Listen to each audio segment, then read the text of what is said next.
오늘 하나님께서 우리에게 주시는 말씀은 신약성경 갈라디아서 3장 13절로부터 14절까지 말씀입니다. 제가 가진 성경으로 신약성경 305페이지에 있습니다. 갈라디아서 3장 13절로부터 14절 말씀 제가 받들어 읽겠습니다. 그리스도께서 우리를 위하여 저주를 받은 바 되사 율법의 저주에서 우리를 속량하셨으니 기록된 바 나무에 달린 자마다 저주 아래에 있는 자라 하였습니다. 이는 그리스도 예수 안에서 아브라함의 복이 이방인에게 비치게 하고 또 우리로 하여금 믿음으로 말미암아 성령의 약속을 받게 하려 함이라. 아멘. 기도하겠습니다. 우리의 힘과 우리의 소망이 되시는 아버지 하나님, 사순절의 이 기간을 살아가는 중에 거룩한 주일을 우리에게 선물로 주시고 하나님 앞에 예배하며 또한 말씀으로 나아가게 하심을 감사드립니다. 이 시간 하나님의 말씀을, 주님의 음성을 우리에게 들려주시옵소서. 그리하여 말씀을 전하는 자와 듣는 자 모두 주님의 큰 사랑과 은혜 가운데 있게 하여 주시옵소서. 이 세상을 살아가는 데 있어서 하나님의 말씀이 또한 우리 주 예수 그리스도의 복음이 우리에게 어떤 의미인지 깨달아 알도록 우리에게 영적인 지혜를, 성령의 은혜를 허락하여 주시옵소서. 예수님의 이름으로 간절히 기도드렸사옵나이다. 아멘. 사람들에게 우리 기독교의 상징이 뭐냐고 묻는다면 대부분의 사람들이 그건 당연히 십자가 아닙니까? 이렇게 대답할 것입니다. 우리 교회가 굉장히 조그마하지만 지금 보고 계신 그대로 이 설교단 뒤에는 십자가가 있습니다. 교회에 십자가를 두지 않는 곳이 거의 없습니다. 그런데 이 십자가가 어찌나 인기가 많고 대중적인지 가만히 보면 예수님을 믿지 않는 일반 사람들도 십자가 장식을 많이 가지고 다니고 하고 다닙니다. 십자가 목걸이는 굉장히 일반적인 장식품이죠. 그런데 가끔 생각해 봅니다. 우리들은 물론 그 믿지 않는 사람들까지 십자가의 의미를 정말 다 알고서도 그 십자가 목걸이를 하고 다닐 수 있을까? 이런 생각을 해봅니다. 물론 아는 사람도 있죠. 십자가는 예수님께서 고통당하신, 그래서 우리를 구원하신 그 도구다. 네, 그런 생각 때문에 십자가가 구원이라는 상징으로 많이 사용됩니다. 그런데 예수님께서 굳이 꼭 십자가에서 돌아가셔야만 했을까요? 그 당시에 여러 가지 사형 도구가 있었습니다. 로마 시민권자인 사도 바울은 후에 순교할 때에 십자가를 지지 않고 그 수형을 당했다. 이렇게 전해집니다. 예수님의 제자들 중에서 십자가를 졌다고 확실하게 알려져 있는 제자는 십자가에 거꾸로 매달려 순교한 베드로 말고는 별로 없습니다. 다른 제자들은 십자가를 지지 않고 다른 방식으로 순교했습니다. 그런데 예수님께서는 왜 굳이 다른 형벌 도구가 아닌 십자가로 죽음을 당하셔야만 했을까요? 물론 학자들이 그냥 학적으로 연구를 하면서 그 당시에는 로마의 사형 집행 도구 중에 이방인들에게 하는 가장 센 도구가 십자가형이었다. 시대가 그런 걸 뭐 어찌하겠냐 이렇게 대답할 수도 있을 것입니다. 그러나 우리는 그것이 정답이 아니라는 것을 확실하게 알아야 합니다. 예수님은 어쩌다가 형벌 도구가 십자가여서 또 로마 시민이 아니셔서 십자가에 달려 돌아가신 것이 아닙니다. 예수님의 십자가에는 굳이 꼭 반드시 십자가여야 했던 이유가 있습니다. 우리는 오늘 말씀을 통해서 왜 예수님께서 십자가에 달려 돌아가셨는지, 예수님의 십자가 죽음의 그 성경적인 의미를 한번 알아보고 생각해 보려 합니다. 왜 굳이 예수님은 십자가에 돌아가셨을까요? 구약시대로 우리가 돌아가 봅니다. 구약시대에 모세가 하나님께로부터 율법을 받아서 이스라엘 백성들에게 너희가 하나님의 백성이라면 하나님과의 관계 속에서 또 이웃들과의 관계 속에서 이러저러한 아름다운 일들을 지켜야 한다. 이렇게 율법을 주었습니다. 그런데 요즘도 우리에게 법이 있지만은 법 아닌 그냥 일반적인 것도 우리가 지키기 어려워하면서 본의 아니게 혹은 또 알면서도 혹은 일부러 법을 못 지킬 때가 많죠. 안 지킬 때가 많고요. 그러면은 그 법을 안 지킨다라는 것은 우리가 죄를 짓는 거다. 이걸 알려주는 겁니다. 만약에 옛날에 법이 아예 없어서 사람을 죽이거나 남의 것을 훔치거나 거짓말을 하거나 하는 것이 아무 문제가 없다. 그냥 이렇게 놔뒀더라면 사람들은 그게 죄인지도 잘 몰랐을 것입니다. 물론 양심이 아주 발달한 사람은 사람을 마구 죽이거나 거짓말을 하거나 남의 것을 도둑질하는 거는 나쁜 일 아닐까? 이렇게 생각할 수는 있었겠지만 사회적으로 그것은 죄야, 잘못이야 이렇게 알려주지 않았더라면 모르고 넘어가는 사람들이 더 많았을 거예요. 그래서 법의 기능이 사람들에게 무엇이 죄고 무엇이 악인지를 알게 하는 것, 이것이 참 중요합니다. 그래서 하나님께서는 하나님의 약속의 백성인 이스라엘에게 하나님을 사랑하고 이웃을 사랑하라고 많은 여러 가지 율법을 주셨습니다.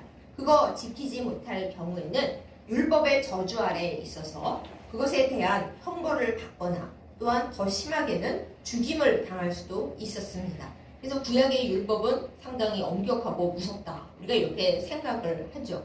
율법의 저주 아래에 있는 것이 일반 예수님 오시기 전의 사람들입니다. 그거는 유다 백성들뿐만 아니라 온 세계가 각각 조금씩 다른 방식이긴 해도 똑같았죠. 그런데 유다의 경우에는 율법을 어길 경우 대체적으로는 돌로 사람을 쳐서 죽이는 그 투석형을 진행을 했습니다. 율법을 어긴 자는 백성들이 증인을 적어도 2명 이상 둔 후에 증거가 확실하면은 죽이는 걸로 한다. 그런데 대부분은 돌멩이를 던져서 죽게 하는 그런 형으로 죽인다. 이렇게 정해져 있었어요. 그런데 그 방법만 있었던 것은 아니었습니다. 율법에 의하면 돌에 맞아 죽은 사람도 그 이미 죽은 시체를 도저히 용서할 수 없는 흉악한 죄를 저질렀을 경우에는 나무에 매달았습니다. 처음부터 나무에 매달지는 않았어도 이미 죽은 시체를 나무에 매달았다라는 것입니다.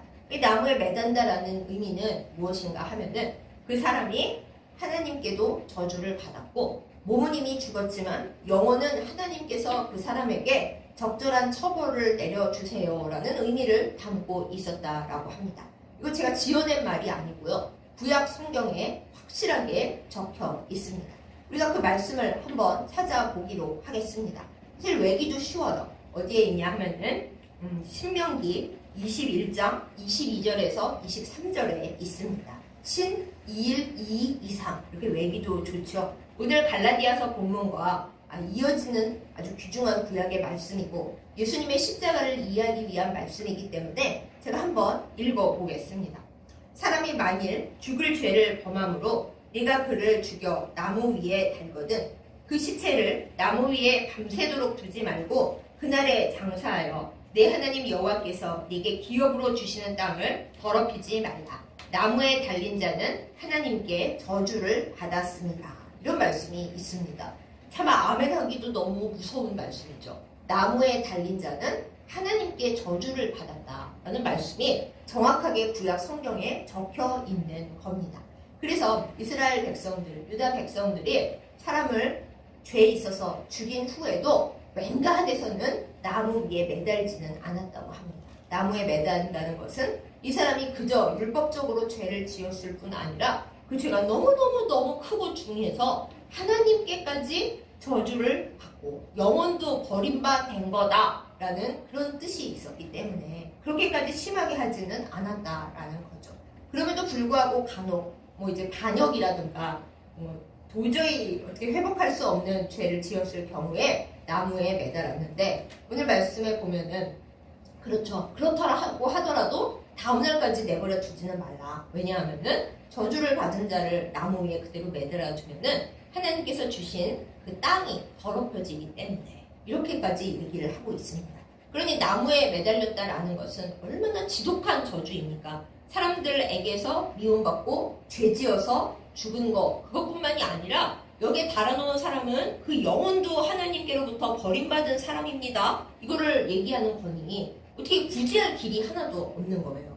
그러니까 구약시대에 많은 선지자들이 있었고 솔직히 말해서 좋은 많은 하나님의 선지자들이 백성들에게 굉장히 배척을 당하고 돌 맞아 죽을 뻔한 일도 허다하게 있고 실제로 돌 맞아 죽은 선지자들도 많이 있었습니다. 하나님의 말씀을 전하다가. 그런데 선지자들을 미워하고 핍박하는 백성들이라 할지라도 하나님의 말씀을 전한 선지자를 죽였더라도 십자가에 달지는 않았대요. 왜냐하면은 십자가에 단다라고 하는 것은 영원한 저주 속에 묻어버리는 거니까 그렇게까지는 하지 않았고요. 그래서 나중에 선지자가 순교한 지 한참 지난 후에 명예를 회복하는 일들도 간간히 있었다고 합니다. 십자가에 매달지 않은 건 그런 의미를 갖고 있는 거예요. 언젠가는 명예를 회복할 수 있고 언젠가는 하나님 앞에서 원래 이 사람이 옳았다라고 제대로 된 평가를 받을 수 있는 거다라는 의미를 담아서 사람을 나무에다가 매다는 일은 이스라엘에서 거의 하지를 않았다. 아주 정말 아주 어떻게 해볼 수 없는 경우에나 그렇게 했다라는 의미입니다. 그런데 예수님께서 어떻게 돌아가셨습니까? 나무 위에 달려서 우리가 예쁘게 말해서 십자가는 그 당시의 사형 방법 중에서도 가장 지독하고 가장 고통이 심하고 가장 수치스럽고 가장 모욕적인 처형 방법이었다고 합니다. 요즘은 인권을 소중하게 여기기 때문에 사형수라 하더라도 어떻게 하면 고통을 좀 덜 받게 하고 빨리 세상을 떠나게 할 수 있을까? 이 방법을 연구합니다. 그래서 미국 같은 경우는 뭐 주사를 쓰기도 하고 전기 의자를 쓰기도 하고 뭐 그렇대요. 그 모든 게 사형당하는 사람을 괴롭히기 위해서가 아니라 죄는 지었지만 죄는 미워도 사람은 너무 심하게 하면 안 되니까 고통 없이 죽게 해야지. 이 방법을 연구한다는 거죠. 그런데 옛날에는 그렇지 않았습니다. 인권이 어디 있어요? 보통 사람에게도 별로 없는데 죄인에게 무슨 인권이 있겠습니까? 나중에 억울함이 밝혀진다 하더라도 이미 벌써 죄인으로 낙인 찍혔으면 뭐 전혀 고려해 볼 게 없는 겁니다. 그래서 어떻게 하면 죄인을 가장 참혹하게 죽일 수 있을까? 옛날 사람들은 그걸 연구한 거예요. 우리나라의 경우에 가장 죄인을 참혹하게 죽이는 방법, 반역하는 사람들을 죽이는 방법 어떻게 했습니까? 거열형이라고 해가지고 사람의 사지 양쪽 팔, 양쪽 발에다가 끈을 꽉 묶습니다. 그런 다음에 그 끈의 끝에다가 말을 한 마리씩 매달아서 시작 하면 말이 각자 방향으로 뛰게 합니다. 그럼 그야말로 사람의 온 몸이 사지가 찢겨져 나가는 거죠. 이게 바로 사지가 찢겨지는 그 엄청난 고통의 형벌. 그게 우리나라에서 가장 심한 거열형이라고 하는 끔찍한 고통의 형벌이었어요. 마찬가지로 십자가형 역시 외관에서는 하지 않는 로마에서도 가장 끔찍하게 죄인을 죽이는 방식이라서 총독의 허가가 없으면은 그렇게 죽일 수가 없었습니다. 그런데 여러분, 예수님께서 바로 이렇게 돌아가신 겁니다. 이스라엘의 제사장들과 서기관들과 바리새인들이 예수님을 어느 정도로 미워했냐 하면 만약에 예수님을 보통 선지자들처럼 그냥 뭐 돌 맞아 죽게 하거나 그렇게 죽이면은 나중에라도 백성들이 그 예수님은 원래 진짜 하나님의 사람이고 의인이고 하나님의 아들이었는데 우리가 실수했네 하고 나중에 죽음 후에 이렇게 높여질 수 있다라는 거를 그 사람들은 걱정을 했습니다. 그래서 아예 맨 처음부터 십자가에 달아 죽여서 다시는 생각해 볼 것도 없는 율법의 저주 아래 또 하나님의 버리심 가운데 그 저주 속으로 휙 던져놓고 두 번 다시 사람들의 머리에 떠오르지 않겠다고 그렇게 악한 생각과 악한 짓을 벌인 거예요. 그래서 로마 총독 빌라도가 웬간하면 예수님을 안 죽이고 싶어서 예수님을 살리고 뭐 어떻게 방법을 써보자 하고 머리를 막 굴렸지만은 이스라엘의 지도자들이 백성을 선동했죠. 예수님을 죽이고 오히려 바라바를 내달라 하라고 그렇게 선동을 해가지고 예수님을 결국에 십자가형을 당할 수밖에 없도록 빌라도 총독을 이렇게 밀어붙였습니다. 그 총독 빌라도도 자기가 총독인데 이스라엘 식민지를 제대로 못 다스리고 폭동이 나면은 곤란하잖아요. 그 곤란함이라는 것 앞에서 빌라도가 손을 떼고 그래 너희 마음대로 해. 근데 나는 죄 없어. 그리고 손을 씻었죠. 그 손을 씻는다고 될 일은 아니지만 하여튼 그렇게 되어서 그 엄청난 고통의 형벌, 영원한 저주, 하나님께조차도 버림받는다라고 알려져 있는 나무에 달려서 죽는 그 형벌, 그 십자가 형을 예수님께서 당하시게 된 것입니다. 이렇게 보면은 참 예수님 억울하기도 하시고 이스라엘 인간들 진짜 나쁘다 이렇게 얘기하고 끝나버릴 수 있어요. 하지만 성경은 그렇게 읽는 게 아니잖아요. 예수님께서 십자가형으로 돌아가신 게 어쩌다가 운이 없어서, 어쩌다가 하필 그 시대에 십자가형이 최고 고통스러운 형벌이라서 그렇게 되신 것이 아닙니다. 예수님은 이 세상의 모든 율법의 저주 아래 살아가는 우리 사람들, 그 누구도 법을 완벽하게 지킬 수가 없고, 나는 의인이야, 법 없어도 살아 하는 사람이라 하더라도 하나님의 공의의 관점에서 보면 그 마음까지 진짜로 깨끗한가요? 진짜 법 없이도 사나요? 그렇지가 않거든요. 그 모든 율법의 저주 아래 매여서 살고 있는 사람들을 다 건져내시기 위해서 예수님께서 대신 그 모든 사람들을 대신해서 율법의 가장 끔찍한 저주를 책임져 주신 겁니다. 예수님께서 그것을 책임져 주시지 않았더라면 우리 모두는 그 율법의 저주 아래 꽉 막혀있는 사람들이 되어서 결국에는 죄를 지고 지옥으로, 죽음으로 갈 수밖에 없는 운명이었습니다. 마귀가 왜 마귀인지 아십니까? 마귀는 사랑이 없습니다.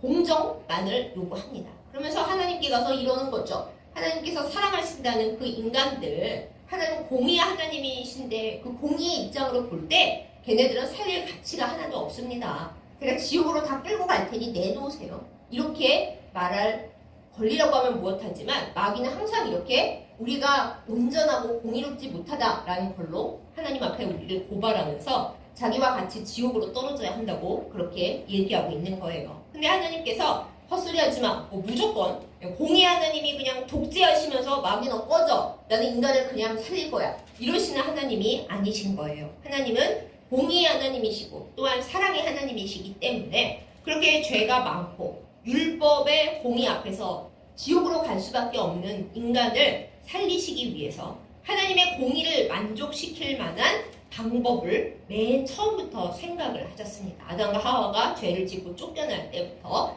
그래서 예수님께서 아무 죄가 없는 하나님의 아들, 하나님과 같은 본질과 본체를 공유하시는 죄 없으신 예수님께서 죄와 저주 가운데 있는 우리를 대신해서 본인의 몸과 영혼을 십자가에 매달아서 우리의 생명과 바꿔주신 거죠. 죄인은 죄인을 구할 수가 없습니다.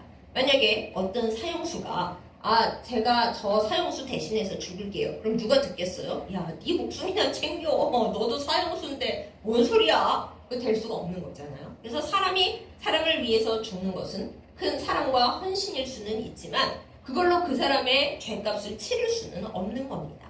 우리의 죄값을 대신할 수 있는 분은 반드시 죄가 없으신 존재여야 하는 것이죠.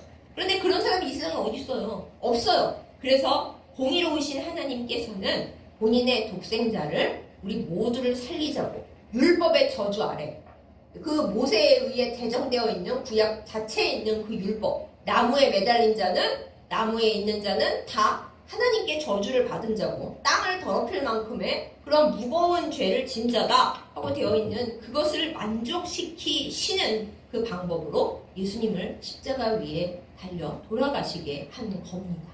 그걸로써 우리의 죄가 하나님 앞에서 내가 잘못했다고 빌어서 없어지는 게 아니라 우리 주 예수 그리스도의 십자가를 온전히 의지하여 예수님의 보혈의 공로를 의지하여 우리의 죄가 예수님의 흘러내리는 보혈로 다 가려지고 없어지고 우리의 모든 부끄러움이 예수님의 사랑과 예수님의 구원으로 옷을 입혀져서 그렇게 하나님 나라 백성으로 갈 수가 있게 되는 것입니다. 그래서 예수님의 십자가는 그냥 단순한 형벌, 단순히 우리를 구원한 그냥 어떤 도구 이런 게 아니라 하나님께서 하나님의 사랑하는 백성들을 영원한 율법의 저주에서 살리시고 해방시키셨다는 너무나 큰 사랑입니다. 그것을 우리는 꼭 알아야 되고 그냥 십자가를 멍하니 볼 게 아니라 저 십자가에 달리심으로 예수님께서 나무에 달린 자는 다 하나님의 저주에까지 있다라는 그것을 실제로 행하심으로 우리 모두를 살려주셨구나 라는 그 큰 사랑의 의미를 잘 알고 그것을 전하고 늘 십자가 앞에서 주님의 큰 은혜를 생각해야 하겠습니다. 그런데 바로 이것 때문에 유대인들은 예수님을 지금도 메시아로 받아들이는 게 불가능한 거예요. 어지간히 잘 회심하지 않는 한 유대인들은 율법에 여전히 매여 있기 때문에 아니 구약 율법에 의해서 십자가에 달린, 나무에 달린 자는 율법의 저주뿐만 아니라 하나님께 영원까지 버림받은 인간인데, 그 예수가 십자가에 달렸는데 메시아가 될 수가 있어? 하나님께 버림받은 자인데? 이 율법의 생각에 계속 매여 있는 거예요. 그래서 유대인들은 십자가에 달려 돌아가신 예수님을 도저히 그들의 상식으로는 믿을 수가 없는 겁니다. 우리나라에 복음이 처음 들어올 때 조선시대였잖아요. 조선시대의 양반들도 십자가가 형틀이기 때문에 그 형틀에 달려 죽은 죄인을 구원자라고 인정을 해? 그런 흉악한 이야기가 어디 있냐고 이렇게 말하면서 기독교를 박해를 했거든요. 근데 인간의 상식으로 생각해 보자면은 그 흉물스럽고 가장 지독한 형벌 도구였던 그 십자가에 달려 돌아가신 예수님을 구세주로 믿는다. 그건 인간 상식으로는 사실 별로 될 수가 없는 일이에요. 어떻게 하면 될 수가 있는 건가요? 하나님께서 은혜를 부어주실 때 우리의 몸과 마음이 십자가에 달려 돌아가신 예수님을 향하여 열려지도록 하나님께서 은혜와 믿음을 주실 때 그때 비로소 우리가 알게 되고 믿게 되고 깨닫게 되는 것입니다.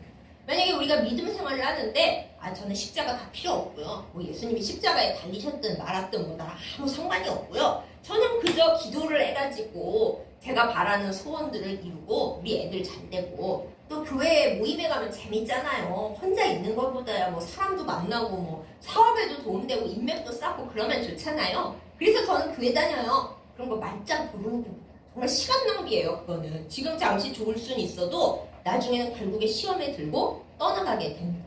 그런 사람들이 바뀌려면 하나님의 크신 은혜 아래서 예수 그리스도의 십자가가 그 보혈이 그 의미가 무엇인지 온전히 깨닫고 알게 될 때 내가 이 세상 율법에 갇힌 자요 도저히 지킬 수 없는 이 세상의 모든 양심과 도덕과 그 모든 것을 그거 아래에서 저주를 받을 수밖에 없고 공의로우신 하나님의 심판에 의거하고 마귀의 고발에 의거해서 죽을 수밖에 없는 죄인인데 그 나무 아래보다 더 심한 지옥 아래 떨어져야 할 우리를 예수님께서 살려주셨다.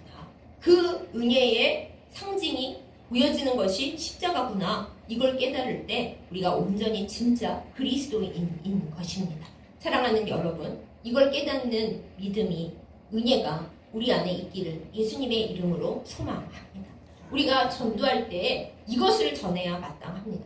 사도 바울이 지식이 많잖아요. 그리스 아테네에 가가지고 온갖 철학과 지식을 가지고 토론을 하면서 그 사람들을 전도해 보려고 애를 썼지만 대단히 실패를 했습니다. 그래서 왜 안 되지? 터벅터벅 고린도로 가서 오직 예수 그리스도의 십자가 복음만을 전했어요. 그러니까 되는 거예요. 안 될 것 같았는데. 그래서 사도 바울이 곳곳에 서신서에서 고백하잖아요. 내가 예수 그리스도의 십자가 외에는 그 무엇도 전하지 않고 자랑하지 않겠다. 예수 그리스도의 십자가만이 복음이고 우리의 믿음이고 우리의 영원한 힘이고 우리가 예수님을 믿는 이유이다. 이렇게 이것이 복음의 핵심이 되는 겁니다. 사랑하는 여러분, 여러분께 그리고 저에게 예수님의 십자가는 어떤 의미입니까? 그저 나를 좀 지켜주라고 걸고 다니는 부적입니까? 교회는 그냥 예배 드려야 하는데 바라볼 곳이 없어서 십자가 장식해놓은 겁니까? 교회라고 표시하기 위해 이렇게 지붕에다가 달아놓은 겁니까? 그런 거 아닙니다. 십자가는 우상이 아닙니다. 십자가가 우상이 아니라 십자가에 달려 돌아가신 그 예수님을 바라보는 것이 우리의 믿음이고 우리의 기독교 믿음의 핵심이고 알맹이인 것입니다.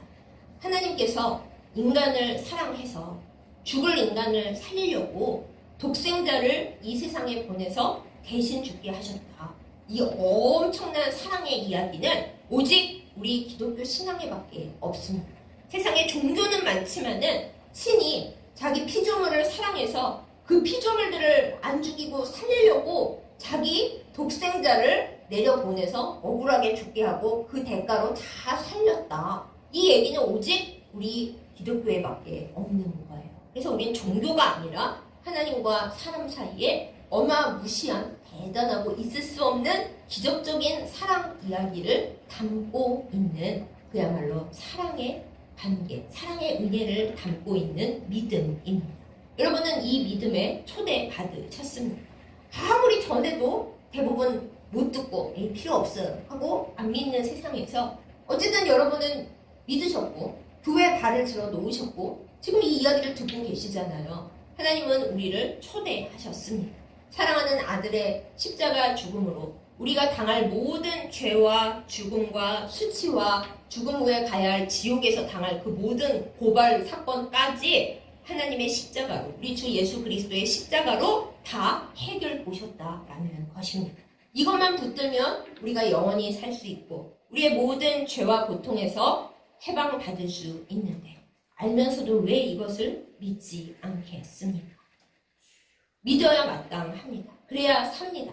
그럼 이제 누군가 또 질문을 하실 거예요. 아니, 그게 그렇게 연결을 시키려고 애쓰시는데 구약의 그 나무 얘기랑 예수님의 십자가랑 이어진다는 저 증거가 어디 있습니까? 라고 물으신다면 증거가 있습니다. 우리가 아까 신명기 21장의 말씀을 봤는데 이번에는 민수기 21장을 기억해 봅니다. 직접 찾지는 않겠습니다. 민수기 21장에 보면 광야에서 이스라엘 백성이 또 우상 숭배하고 원망하고 말을 안 들었어요. 늘 우리랑 똑같죠. 그래서 하나님께서 이거 도저히 안 되겠다 생각하시고 백성들을 알게 하시려고 불뱀들을 백성 중에 보내셨습니다. 말하자면 독뱀, 독사, 코브라 같은 한번 물리면 고통스럽게 있다가 독이 퍼져서 죽게 되는 그런 독뱀들을 백성 가운데 풀어놓으셨어요. 백성들이 다 죽어가는데 아마 즉사하지는 않았나 봅니다. 물려서 와 죽는다 그러고 있는데 하나님께서는 언제나 벌만 주시는 분이 아니잖아요. 살아날 길을 또 예비하시는 분이 하나님이십니다. 구약 시대에도.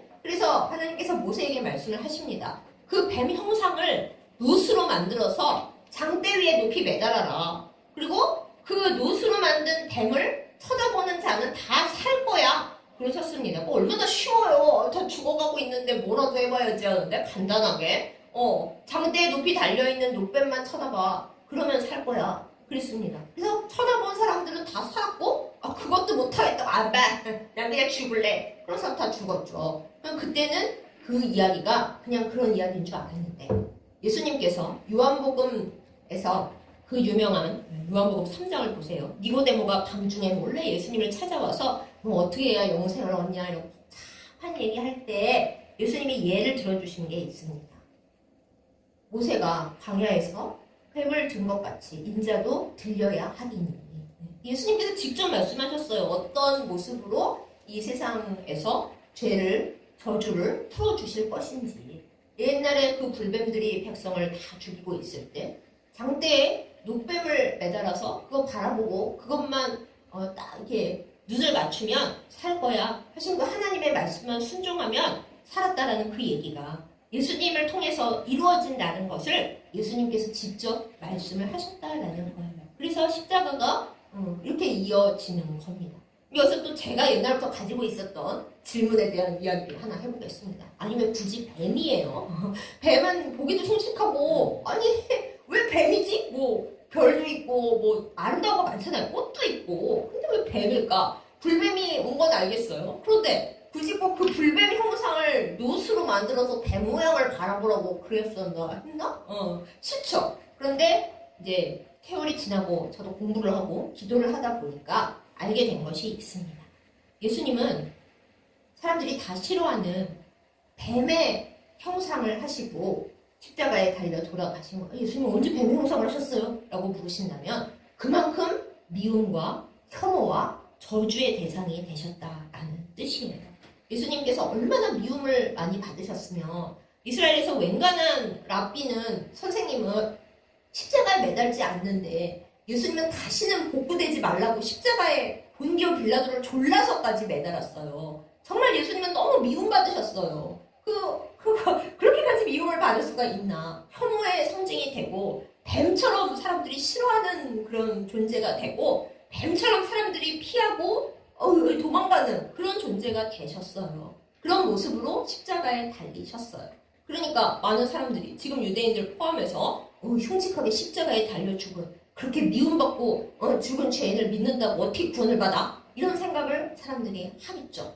그러나 하나님은 그런 혐오스러운 모습, 그렇게 비난받고 미움당하는 그 모습 속에서 이 율법의 저주 아래서 그런 모습으로 살고 있는, 그런데 사실 알지도 못하는 그런 우리들에게 알려주시는 겁니다. 원래는 이 자리가 너네 자리야.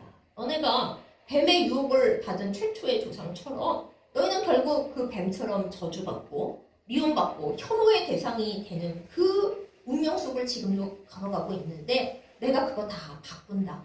내 아들을 보내서 너희가 뒤집어 써야 할 그 저주스러운 뱀의 저주를 내 아들이 대신 뒤집어 쓰고 그 내 아들을 바라보기만 하면 너희는 더 이상 그런 저주를 당하지 않고 그런 불행에 빠지지 않고 너희는 완전히 새롭게 거듭날 거야. 영원한 생명을 얻게 될 거야. 이걸 하나님께서 노뱀을 통해서 보여주신 겁니다. 사랑하는 여러분, 예수님이 멋있기만 하고 우리에게 좋게만 해주시고 그러면 어쩌면 예수님 믿기 쉬울 수도 있어요. 그렇지만 예수님 믿다 보면 힘든 일도 많고 내가 예수님 믿는데 이렇게까지 힘들어야 하나? 예수님이 참 낯설다. 어떻게 나한테 이러실 수가 있을까? 그런 순간들이 분명히 있어요. 근데 그게 맞습니다. 그러한 상황을 통해서도 우리가 예수님은 나에게 나 좋자고만 하시는 분이 아니라 내 삶을 살리시고 내 영혼을 훈련시키시고 나를 하나님 나라 백성, 예수님과 같은 하나님의 자녀 만드시려고 나와 동행하시는 중에도 가끔은 내 생각에 쌀쌀맞게 구시고 멀리 계시는 것 같고 그러시는 분이구나. 그런데 그게 예수님의 본심도 아니고 그게 예수님의 목적도 아니에요. 우리를 그런 뱀같이 혐오스럽게 저주 아래 살 수밖에 없었던 우리를 바꾸어서 하나님 백성 되게 하시느라고 그렇게 우리에게 역사하시고 동행하시고 계신 겁니다. 사랑하는 여러분, 예수님은 왜 굳이 십자가에 돌아가셨습니까? 딴 방법도 있고 더 좋은 것도 있고 더 좀 예쁜 것도 있을 텐데 왜 굳이 십자가예요? 구약의 그 모든 이야기를 완벽하게 이루시고 끝내시기 위해서입니다. 그래서 예수님을 믿고 십자가에 달리신 예수님을 붙들면 이 세상에 매여있는 소위 사람들이 말하는 팔자, 운명, 저주, 조상마귀 이 모든 것의 저주에서 예수님의 보혈의 능력으로 말미암아 해방됩니다. 사랑하는 여러분, 이것을 믿으십니까? 여전히 예수님을 믿는다 하면서도 우리는 이 세상에 매여 삽니다. 이 세상에 나에게 내려온 환경이니 나의 건강이니 주변의 문제니 그런 거에 다 매여 살아요. 착하지 않은 우리의 마음과 또 연약한 우리의 몸 때문에 여전히 율법의 저주와 굴레에 매여 있습니다. 그런데 이 모든 것을 다 끊고 새 사람 되어 온전한 생명과 온전한 믿음을 살아가려면 방법은 딱 하나밖에 없습니다. 모든 율법의 저주로부터 우리를 건지신 우리 주 예수 그리스도의 십자가를 바라보고 십자가를 붙들면 그러면 삽니다. 이것이 우리 기독교의 복음입니다. 사랑하는 여러분, 이 복음이 여러분에게 어려운 것이나 대충 듣고 넘어가는 것이 아니라 우리의 삶의 핵심이 되기를 예수님의 이름으로 축복합니다. 세상이 아무리 나를 휘몰아치고 불뱀 같은 고통이 나를 집어삼키려 할지라도 장대에 높이 달려서 혐오의 모양으로는 보이지만 모든 혐오로부터 우리를 건지신 예수님을 온전히 붙들어서 승리하는 우리 모두가 되기를 예수님의 이름으로 축복합니다. 왜 굳이 십자가입니까? 나를 율법의 저주로부터 속량하시기 위한 하나님의 큰 배려와 큰 사랑이었습니다. 나를 살리기 위해 죄도 하나도 없는데 억울하게도 고통을 당하시고 아버지 하나님으로부터 버림당하는 율법 아래 나무 아래 있는 저주받은 자라서 하나님께서도 얼굴을 돌리셨잖아요. 네. 그 모든 일을 나를 위해서 당하신 예수님의 그 사랑이 거기 있기에 십자가가 우리에게 소중합니다.